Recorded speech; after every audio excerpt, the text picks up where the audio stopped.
Hello there, and welcome to the Communities podcast. I am Jake Christie, our young adults pastor at Crossroads, and I'm here with Pastor Chris. He is our Communities in Ontario campus pastor. And today we are sitting down during the Communities podcast to talk about identifying leaders in your group that you can maybe send to run catalyst groups.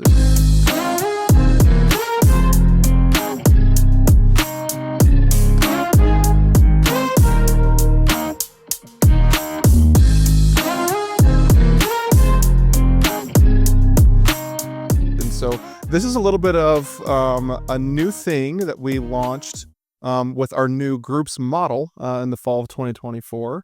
And so, Chris, why don't you kind of just paint a picture for us about this way we're going about starting new groups? Yeah. So let me just say this, Jake, like catalyst groups are really, the purpose of them is to help people that either have no community yet in the church, or they're brand new to our church, or they just don't really know where to find a group. How do I get into a group?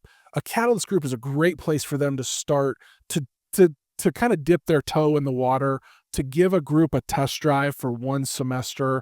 And the idea is that you probably get a group of people coming together in a catalyst group in particular. Many of them may not know each other, but hopefully over the course of 8, maybe 10 weeks together, they'll start to build relationships and trust. And maybe the potential is that catalyst group then becomes like a community group that stays together. Now, not all catalyst groups will do that. And maybe even many of them won't do that, but that would be the ultimate desire. And in order to get new catalyst groups, right, like we have to have new leaders. Yeah. We have to have people that step into that. And so a great place for not only you and I to identify new leaders, but for our group leaders to help in that identification process is to find them in current groups. Because our group leaders are spending significant amounts of time every semester with people in their group. And if they're looking for leaders, chances are they're going to be able to identify them. And what I would say to any group leader, like community or catalyst group leader, trust that there are leaders in your group. Yeah. Because basically, I think John Maxwell said it years ago, basically leadership is influence.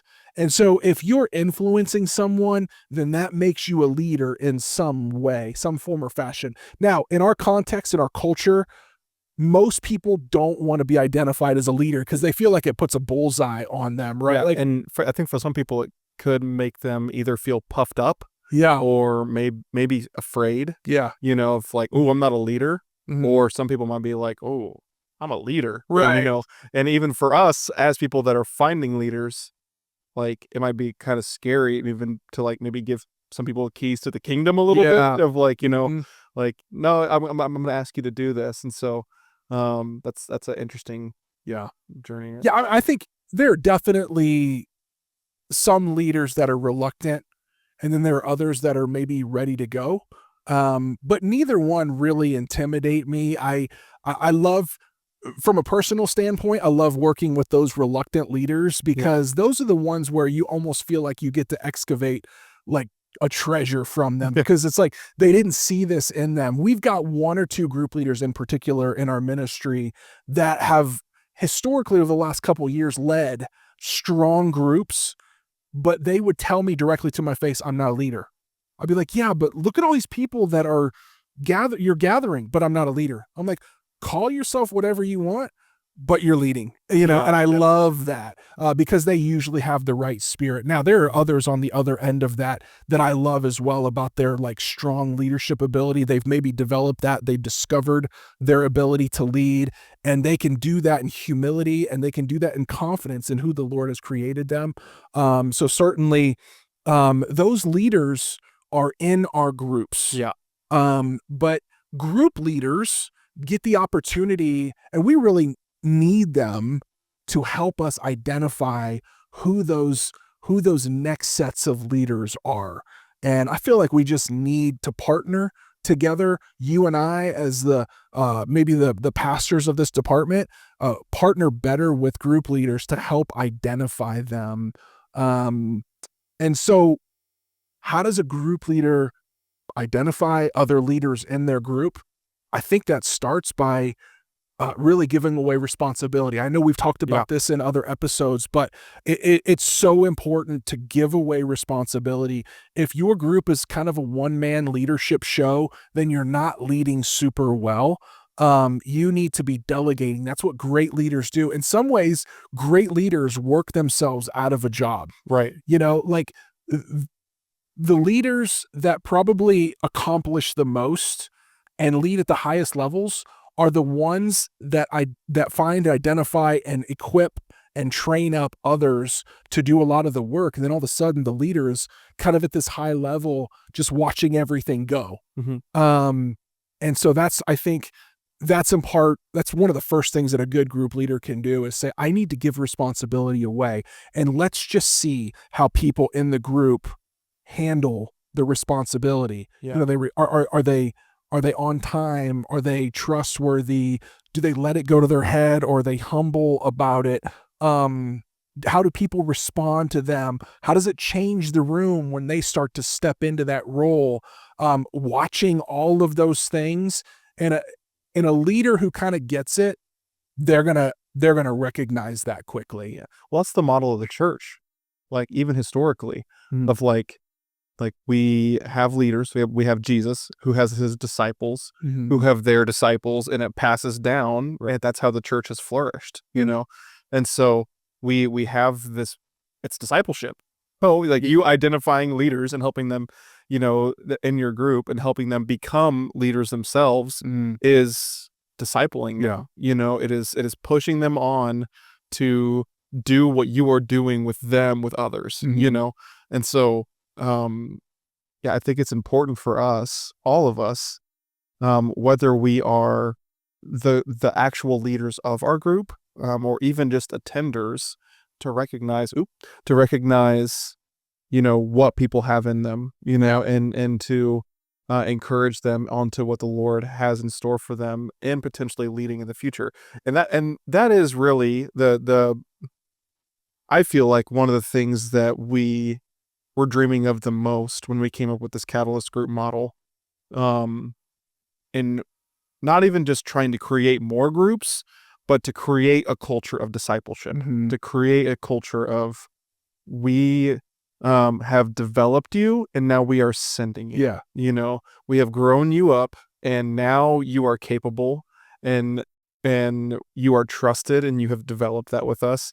And now it's time for you to grab the reins with us a little bit. And a good group leader will not only see that, but they'll speak it into the group and individuals into the group.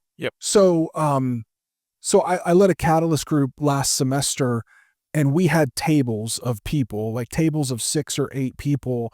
And I was watching the whole time. Like, I set the whole discussion up, and then I let the tables go. And I was just watching to see who's kind of taking charge. How are they doing? How are they reading the table? Are they keeping the conversation moving? Are they letting the conversation get stuck? How are they responding when someone gives a weird answer, or maybe even an unbiblical answer? Right. How are they handling all of those little pieces of a conversation? And the beauty of me being able to watch that as a leader is that I could then, about halfway through the semester, and keep in mind, I was working with a group of people that didn't really know each other well at the very beginning. I got a chance to, about halfway through, to say, I see leaders in this room. And I didn't point anybody out, by name, but I'm like, I see leaders in this room. And just so you know, I'm coming after some of you. And I said that in a very positive way, but like, some of you need to be leaders. So publicly, I was speaking that up. So all of a sudden, the room feels it, like, oh, he sees leaders. He sees people in this room that could potentially lead groups in the future. That could be me. And then start having personal conversations. So you don't put them on the spot or embarrass them or call them out when they're not ready to give an answer in front of the rest of the group. But then you go to those people individually and say, hey, just so you know, like, I see that in you, and I think there's potential here. And I think that's just a really good way to identify and also prepare people that don't see themselves as leaders to become leaders. And it does something in your heart as well to be actively looking for that, and that'll help keep you on mission and help keep your group on mission as well. Yeah. Well, guys, thank you so much for joining us today for the Communities podcast. If you are a community group leader and are trying to identify, who could be a catalyst group leader for me, who could I send to go create this opportunity that we have with each other, for other people, and to pray for them and encourage them as a group moving forward, let us know. We would love to help you develop somebody as a leader and to help you identify them as well. So know that we're praying for you and that we believe in you and that God has a mission for you as a group leader to serve here at Crossroads Church. And guys, we will see you on the next Communities podcast.